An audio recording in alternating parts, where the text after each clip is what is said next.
Everybody. Oh, good. There's a clock, so I won't go on forever and ever. My notes here. Yeah, thank you so much for having me this morning.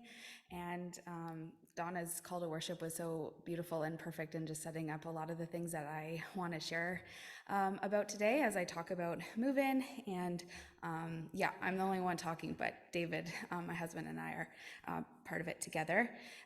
And I just want to start off, since we're talking so much about loving people, I just want to say thank you to all of you for the way that you loved our family so well in the spring when Grandpa passed away. And we just felt so loved and supported by all of you. And so thank you very much for loving us in that way. And so we can go to the next slide. Oh, sorry. I'm pregnant and I'm realizing I'm so out of breath now. So apologies in advance. Yeah, so David and I are part of Move In, and so this is our kind of vision statement, or who we are. We're a movement of regular Christians moving in amongst the unreached urban poor globally. And so just breaking that down a little bit more, we're regular Christians. So what that kind of means is that we're people that are working regular jobs or in school as students, whatever, not necessarily what we often think of as like full-time missionaries, but sometimes the term we use is tent makers, that like the Apostle Paul sometimes worked in order to support his ministry. He worked as a tent maker, and so we're a tent making movement, and so we work regular jobs and things. So my husband David works as a mechanical designer at a robotics place in Kitchener, and then I am a little bit different because we do have a small staff team, which we call the vision team, that are a group of people that are working for Move In, doing like administrative stuff and mobilization things that were mentioned already. And my main roles are, the regional rep for the Waterloo region and the director for the Move In conference in Canada. And then also I've been helping with the one in Europe. And so that's why David and I got to both go to Albania just at the end of September to help run the conference, or the gathering of European move-inners, which was really, really special. And so we're this group of regular Christians that move into specifically low-income areas of a city where there's a lot of unreached people groups. And so people that have come from other countries that are predominantly not Christian. And so a lot of like Muslim countries, Hindu countries, Buddhist countries, and places where they maybe have never heard the gospel or have had very limited access to hear the gospel. And now they're in Canada and they're living next door, and we have the opportunity to be able to share the gospel with them. And so across the world, there's about 400 move-inners across 15 countries, which is really been neat to see. And so growing a lot in Europe and Latin America. We also have several teams in Southeast Asia. And Move-In started in Canada, so the most teams are kind of across Canada. We can go to the next slide. So I actually spoke here several years ago, just shortly after I had joined Move In Toronto. And now I'm back in Kitchener after David and I got married almost 4 years ago. So he was doing Move In here in Kitchener, I was doing it in Toronto. And then after we got married, I moved back here. So we live in a neighborhood that we call Trainer Parquet, and it's near Fairview Mall, the Trainer Vanier area, if you're familiar with that. And so, yeah, we've been here for almost 4 years. David was here a couple years before that. And in our neighborhood, there's a lot of international students, mostly from India, that come to go to the University of Waterloo or Conestoga College. And a lot of them live in our neighborhood.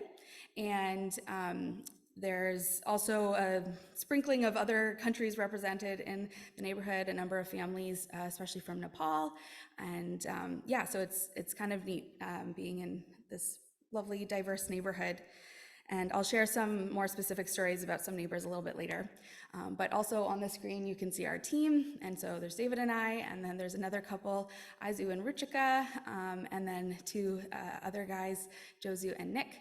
And so we pray together weekly, and that's kind of the main commitment that you've committed to when you join Move In, is that you're living in the neighborhood and that you're praying weekly for the neighborhood with your team. And then after that, just connecting with neighbors, building relationships as relationships form and stuff. So that's our team, and that's just a shot of our living room, so in our apartment. Okay, you can go to the next slide. So yeah, we read the scripture, and yeah, the context being that there's in a few chapters leading up to this passage, there's been a number of times that the Pharisees and the Sadducees, the religious leaders, have come to try to trap Jesus with questions about the law, about theology, and these different things, and Jesus keeps not falling into their traps, and they're getting frustrated. And then one of them, who probably thought was like, I got this, I have such a good question, we'll get him for sure, asked this question of which is the greatest commandment in the law. And I'll just read Jesus's response again. So he said, love the Lord your God with all your heart and with all your soul and with all your mind. This is the first and greatest commandment. And the second is like it. Love your neighbor as yourself. All the law and the prophets hang on these two commandments. So Jesus is actually quoting from two passages, and we can go to the next slide. When he talks about loving the Lord your God, that's a direct quote from Deuteronomy. And when he talks about loving your neighbor as yourself, that's a quote from Leviticus. And both of those passages would have been very familiar to these the Jews and especially the religious leaders. So he's quoting from those two books. And when he talks about how it sums up, that these two commands sum up the whole law and the prophets, it's because all of the commands that God gave to the Israelite people, all of them can be boiled back down to helping the Israelites know how to love God and how to love their community, the people around them, and even foreigners that are in their midst, their neighbors. And that's the heart and the intent of all of the commands that he gives. And then the prophets are all about kind of helping the people to see that they need to come back to those commands, come back to loving God, come back to loving their neighbors when they've wandered away.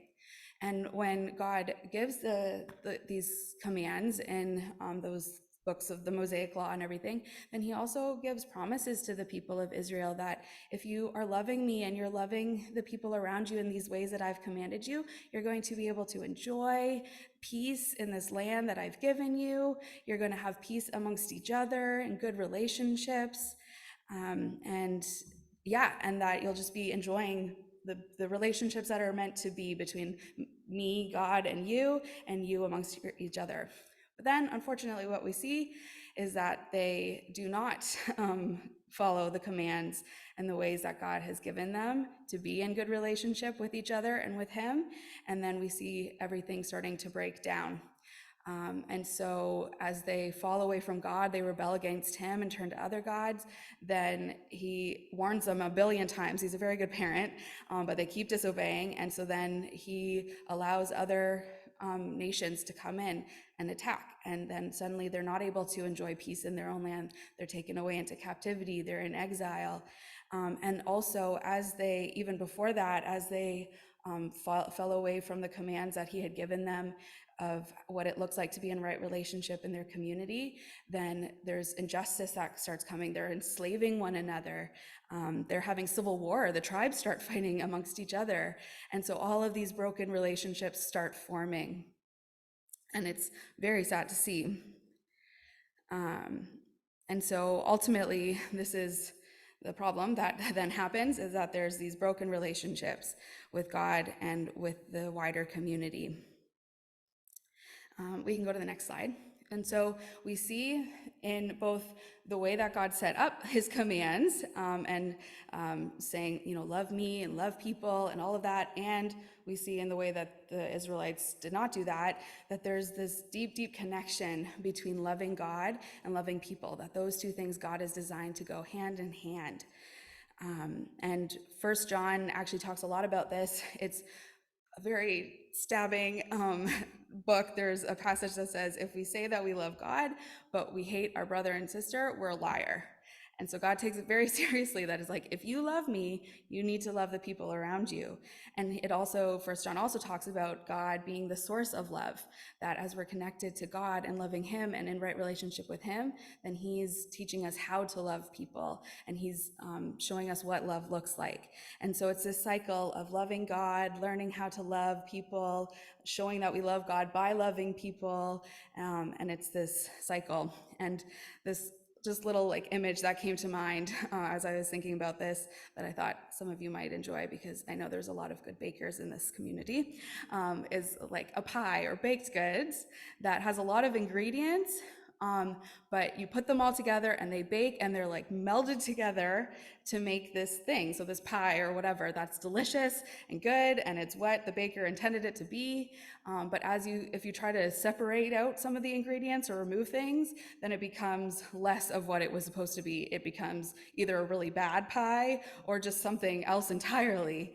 And I just kind of liked that as a bit of an imagery for how God has created these two things of loving him and loving people to go hand in hand, and they're meant to be together and create this beautiful thing that allows us to love in the way that we are created. And so this, and sorry, you can say on the other slide. So this all connects just to the gospel, really, and I'll be getting to how it connects to move in a second. But what the Jews discovered and what we experience day to day is that we can't love God and people perfectly. We mess it up all the time, and we're not able to keep the commands that he gave perfectly and completely, and our sin keeps us separated from God and that source of love, and it keeps us separated from each other. We keep breaking relationships with each other because of our own selfishness, of our sin, and so that's why Jesus came, to restore those relationships. He's like, the people won't be able to do this themselves. And so he came to restore the relationship between us and God, and to help us to know how to live in a way that restores the relationship with the people around us. And Jesus showed the ultimate example of what love is by coming to die for us and forgiving us. And then that's why we need him to fill our life and his spirit to fill our life, to teach us how to be loving God and loving the people around us in the way that we were created to love. Now you can go to the next slide. So how does all of this connect to move in? Move in is about loving neighbor, loving your neighbors, and it has really been a very helpful way in which I have learned to love God more and to love people more. And when I moved to Toronto to go to school, then this was kind of a question that I subconsciously asked of like, what is going to help me in this new season of life to love God and love neighbor more? And God presented Move In as a way and context in which to grow in both of those areas. So I'm going to outline a few ways that I've seen that kind of happening. So you can go to the next slide. So first, how has some ways that Move In has helped me to grow in my love for God? It's grown my dependency on him as I go through my days and meeting different people, and there's just like so many times that I just like need God's love to come through me, and I need his wisdom to know how to navigate difficult situations, especially with neighbors that are maybe going through difficult things that I don't know how to support them in on my own, and just seeing that like I need to be connected to this source of love and of wisdom to be able to love them well.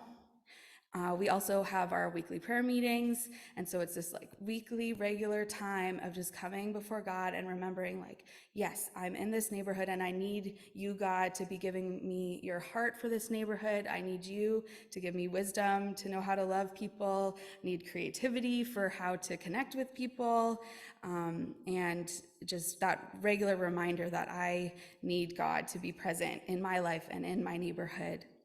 And I've seen both positive and negative examples of this when I've done this well and not well, of like when I am really investing in my relationship with God and growing in my love for him, and then he's, just filling me with like new insights and encouragements and joy and energy, and then I have those things to be able to share with my neighbors as I spend time with them. And I've also seen the opposite, that when I'm not investing in my relationship with him, when I'm not spending time with him, then I often feel more drained when I'm trying to go and spend time with people. I don't have as much to offer, I find sometimes, if somebody's going through something, and I just am kind of coming up dry. And so I just, yeah, have really seen that need to be dependent on him. And the next slide. Another thing that being part of Movement has really helped with is aligning my priorities with God's, and just helping me to rethink the way that I spend my time. It's like, okay, God, like, I want to love you, so I want to have your priorities, and so with my time, then that means sometimes going and spending time with people that he's wanting me to spend time with, even if I don't really want to. Also in the way that I spend money, and like, am I willing to be generous in response to needs that I see around me? Or even just like the way that we prioritize how we spend money. We're choosing to live in an apartment. We don't have plans to buy a house at this point because we want to be able to stay in the neighborhood, to be able to keep connecting with neighbors, which I'll share about a little bit in a minute. And so just like, okay, God, like, how do you want us to be stewarding your money? And also just generally comfort, and how I pursue my own comforts. And God, are there things that that you want me to sacrifice, to give up, so that it doesn't create a barrier for me to love you more and to love people around me more. And the last part, or one of the last things, I guess summing up the ways that I've been growing in love for God through being in my neighborhood and move in, is through gratitude, and just being filled with God's love for me, and experiencing his joy and his peace and his comfort, and just being so thankful for the life that he has given me in Jesus. And it just fills me with gratitude. And as I see the people around me that are going through life without that, it just like makes me so thankful for knowing Jesus, and gives me such this like deeper desire for other people to know that life in Christ as well, which kind of leads me to this second and last part, and you can go to the next slide, of how being part of Move In has really helped me to grow in my love for other people, for my neighbors. And so first, just a big part of being part of Move In is the proximity piece of actually moving into the neighborhood.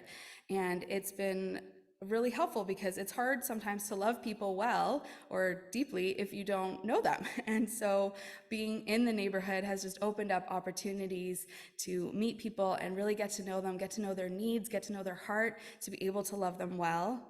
And just one little example of this is the guy in the photo. So those are two of our teammates, and then the guy with the smiley face is our friend who David met. He met him a bunch of times. Every week, David goes and plays hockey on Thursday nights at like 10 o'clock. He's like heading out, and there was always this guy that was hanging out in the hallway because he'd be on the phone talking to his family back in India. He's an international student from India. And then they would like kind of say hi and chat, and he asked him like, oh, where are you going with this ginormous bag? He's like, oh, I play hockey. He's like, oh, that's so cool.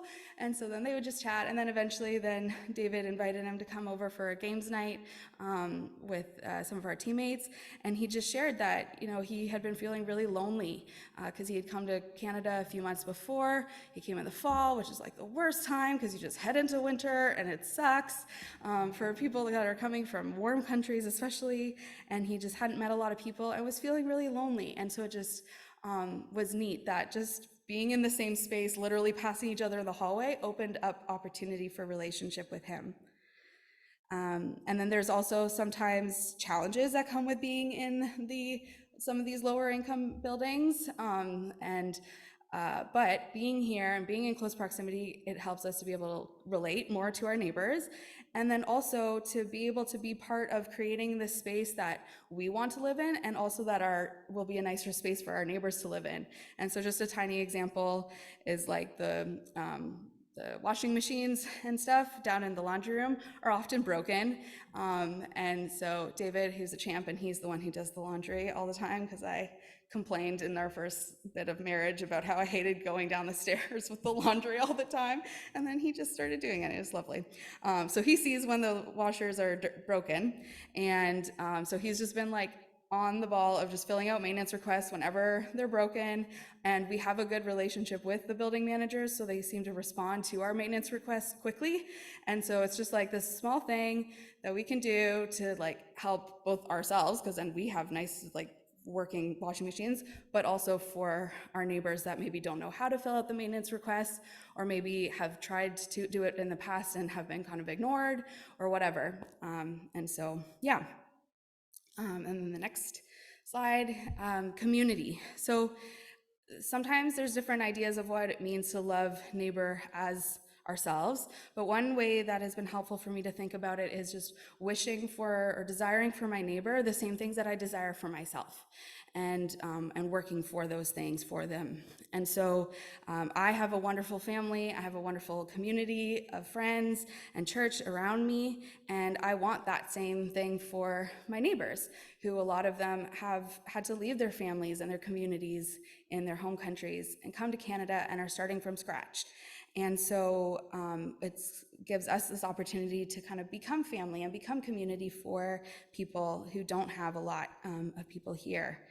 And so a couple examples of that was the neighbor from the last story. One time then his lease was ending and he hadn't found a new place yet. And so if I had been in that situation, I have endless options of family and friends that I could go and crash with for a bit until I found a place, but he didn't have anybody. So then he was able to come and stay with us for a couple months until he found a place. And then there's another friend, so the photo right under the community bubble, the girl in the middle, she is expecting a baby. She's just 1 month before I'm due, and she just came a few months ago to join her husband, who's been here for several years. She just came from India to join her husband. They're having a baby. She knows nobody, and so we just wanted to like celebrate her and celebrate the fact that she's having a baby and show her that there's people that are here that are ready and wanting to support her and encourage her as she enters into motherhood. So we had a baby shower for her, and it was my mom and some sisters and one of her neighbors that she has gotten to know, and yeah, so that was special. And then there's also the other family. They're a Syrian family that live in the building next to us. And we've really gotten to know them very well over the last number of years, and we're really close friends with them. And something that I guess is another part of like loving the way that we want to be loved too is caring about the things and the people that our neighbors care about. And so they came as Syrian refugees a number of years ago, but the mother's brother and his family are still refugees in Egypt. And so we're working with our church to help to sponsor them to come to Canada. And it's just part of like loving our friends that we know here and caring about their family because they care about their family. So yeah, that's been special to be a part of that.